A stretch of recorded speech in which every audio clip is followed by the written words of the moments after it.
மாதம் 5ஆம் தேதி எபிஃபனி ஆஃப் தி லார்ட் திருக்காட்சி திருவிழா ஆண்டவருடைய அன்பை சுவைக்க அர்ப்பணிப்போமா. ஆனந்த ஒலி கேட்கும், ஆடல் பாடல் சப்தங்கள் தோணிக்கும், ஆகாய விண்ணினாய் அவர் ஜனம் பெருகும், ஆண்டவர் வாக்கு பழிக்கும். ஆகாய விண்ணினாய் அவர் ஜனம் பெருகும், ஆண்டவர் வாக்கு பெருகும். மகிமைப்படுத்துவேன் என்றாரே, மகிமையின் பாசம் பெரிது, மங்காத புகழுடன் வாழ்வோம், மாட்சி பெற்று உயர்ந்திடுவோமே. குறுகிட மாட்டோம், குன்றிட மாட்டோம், கரையில்லா தேவனின் வாக்கு. குன்றிட மாட்டோம், குறுகிட மாட்டோம், கரையில்லா தேவனின் வாக்கு.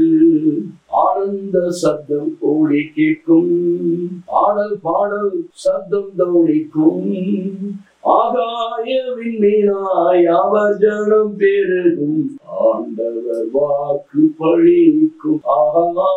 ஆகாய விண்ணினாய் அவர் ஜனம் பெருகும், ஆண்டவர் வாக்கு பழிக்கும். ஆமாண்டவரே, உங்களுடைய வார்த்தைகளை வாழ்வில் செயல்பட வேண்டும். உங்களுடைய நம்பிக்கைக்குள் நாங்கள் செயல்படுவது அழைக்கப்படுகிறோம். இந்த உண்மையினால் எங்கள் வாழ்வை ஏற்றுக்கொண்டு ஆசீர்வதியும் எங்கள் நல்ல தகப்பனே.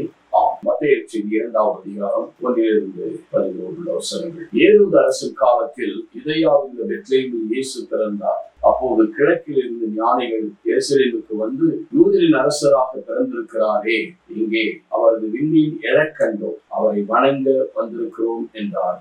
இதை கேட்டதும் ஏரோதும் அரசன் கலங்கினான். அவனோடு எருசலேம் முழுவதும் கலங்கிற்று. அவன் எல்லா தலைமை குருக்களையும் மக்களிடம் இருந்த மறைநூல் அறிஞர்களையும் கொண்டு கூட்டி மெசியா எங்கே பிறப்பார் என்று அவரிடம் விசாரித்தார். அவர்கள் அவரிடம் இதே அல்ல, பெத்லகேமில் அவர் பிறக்க வேண்டும், ஏனெனில் யூதா நாட்டு பெத்லகேமே யூதாவின் ஆட்சி மையங்களில் நீ சிறியதே இல்லை, ஏனெனில் மக்களை இஸ்ரவேலை ஆள்பவர் ஒரு முன்னின்று தோன்றுவார் என்று இறைவாக்கினர் எழுதியுள்ளார் என்றார். என்று ஏரோது யாருக்கும் தெரியாமல் ஞானிகளை அழைத்துக் கொண்டு விண்மீன் தோன்றிய காலத்தை பற்றி விசாரித்து உறுதி செய்து கொண்டார். மேலும் அவரிடம் நீ சென்று குழந்தையை குறித்து திட்டவட்டமாய் கேட்டு எனக்கு அறிவியுங்கள், அப்போது நானும் சென்று அக்குழந்தையை வணங்குவேன் என்று கூறி அவர்களை பெத்லகேமுக்கு அனுப்பி வைத்தான். அரசன் சொன்னதை கேட்டு அவர் புறப்பட்டு போனார்கள். முன்பு எழுந்த விண்மீன் தோன்றி குழந்தை இருந்த இடத்திற்கு மேல் வந்து நிற்கும் வரை அவர்களுக்கு முன்னே சென்று கொண்டிருந்தது. அங்கே நின்ற விண்மீனை கண்டு அவர்கள் மட்டில்லா பெருமகிழ்ச்சி அடைந்தார். வீட்டிற்குள் அவர்கள் போய் குழந்தையின் தாயும் மரியா வைத்திருப்பதை கண்டார். நெடுஞ்சான் கிடையாய் விழுந்து குழந்தையை வணங்கினார். தங்கள் பேழைகளை திறந்து பொன்னும் சாம்பிராணி வெள்ளை கோலம் காணிக்கையும் கொடுத்தார். ஏரோதுடன் திரும்பி போக வேண்டாம் என கனவில் எச்சரிக்கப்பட்டார். வேறு வழி தங்கள் நாடு திரும்பினார்கள். கிறிஸ்துவில் பிரியமானவர்களே, விண்மீன் எழக் கண்டோம், யூதராக பிறந்திருக்கிறார், அவர் எங்கே? அவரது விண்மீன் எழக் கண்டோம், அவரை வணங்க வந்திருக்கிறோம் என்றார். அவரது விண்மீனை கண்டால் தனக்கு முன்னாலே அவர்கள் காண்கிறார்கள். 9ஆம் வசனம். அது மிகச் சிறப்பாக அரசன் சொன்னதை கேட்டு அவர் புறப்பட்டு போனார்கள். ஏதோ முன்பு எழுந்த விண்மீன் தோன்றி குழந்தை இருந்த இடத்துக்கு மேல் வந்து நிற்கும் வரை அவர்களுக்கு முன்னே சென்று கொண்டது.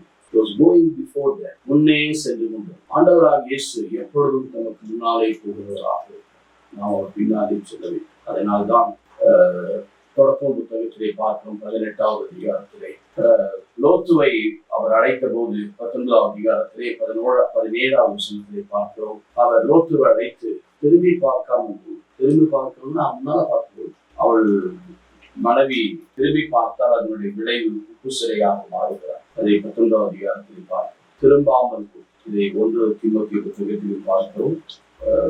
கடவுளுடைய மனிதனை இதோ திரும்பி பார்க்காமல் இதன் ஆண்டவராக இயேசு சொல்லுகிறார். 9:62 கலப்பையில் கைவிட்டு திரும்புகிறவர் எனக்கு ஏற்றவர்.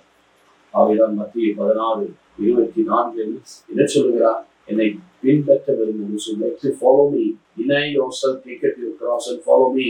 என் பின்னே வா. யோவான் 10:4 பார்க்கிறோம். மெய்ப்பெண் எப்பொழுதும் முன்னால்தான் போகும்.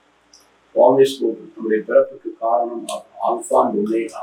திருவடிப்பார் 1:17 சொல்லுகிறார். நம்முடைய வாழ்வின் துவக்கம் அவர்தான். விசுவாசத்தை துவக்கியவரும் 12 எபிரேயரை பார்க்கிறோம். வழிநடத்தி முடித்தவரும் அவர். அவை நமக்கு முன்னால் எப்பொழுதும் போய் கொண்டிருக்கிறார். அவைதான் மோசைக்குள்ள இந்த பிரசன்னம் என்னோடு வர வேண்டும், எனக்கு முன்னே செல்ல வேண்டும். அதுதான் விடுதலை பயணம் 13வது அதிகாரத்திலே பார்க்கிறோம். 22வது வசனத்திலே பகலிலே மேகத்தும் இரவிலே நெருப்பத்தும் வழியாக அவர்களுக்கு முன்னால் போய் கொண்டிருந்தார். அது நிற்கிற இடத்திலே அவர்கள் கூடாரம் அடித்து தங்கினார். எனக்கு அருமையான செல்வ எல்லாவற்றிலும் ஆண்டவர் முன்னூட்டமாக அதை அவன் 14:1 சொல்வார். நான் பிதாவிடத்திலே கேட்பேன், நான் போய் உங்களுக்காக இடத்தை ஆயத்தப்படுத்துகிறேன், பின்பு நான் உங்களை கூட்டிக் கொண்டிருக்கிறேன். So he prepares our birth, life, our death, our everlasting life. எல்லாவற்றிலும் அவர் முன்னோட்டமாக பிறப்பிலும் தலைப்பேரானவர். கொலோசியர் 2:20 சொல்லப்பட்ட படைப்பின் தலைப்பேரானவர். மரித்து உயிர்த்ததிலும் தலைப்பேரானவர். மரித்து உயிர்த்து 2 நாளில் அவர் மரித்து உயிர் தலைப்பேரானவர். உறுதியாக கொலோசியர் 2:18 சொல்லப்பட்ட மரித்து உயிர்த்ததிலும் அவர் தலைப்பேரானவர். So he is a forerunner. எப்படி வெளியே ஆயத்தப்படுத்த தெரிஞ்சு யோவான் இருந்தார். ஆனால் நமக்கு இங்கே எப்போதும் பின்னே செல்வது. அதுதான் என்னை பின்பற்றுகிறார். அதை உண்டு அவரை பின்பற்ற நாம் பின்னால் செல்ல வேண்டும். அவருடைய அடிச்சுவற்றை 1 பேதுரு 2:21 வாசித்தார். இதோ அவருடைய காலடிகளை நமக்கு விட்டு சென்றிருக்கிறார். அதை நாம் பின்பற்ற வேண்டும். It's always good because பிறப்பு வாழ்க்கை துன்பம் துயரம் வேதனையா துன்பமா இவர் 2:18 தாம் சோதிக்கப்பட்டதோ சோதிக்கப்படுவதற்கு அவர் உதவி செய்யும். தாமே சோதனைக்குட்பட்டார். இறைமகனாக இருந்தாலும் சோதனைக்குட்பட்டுனா சோதிக்கப்படுவதால் உதவி செய்யும்.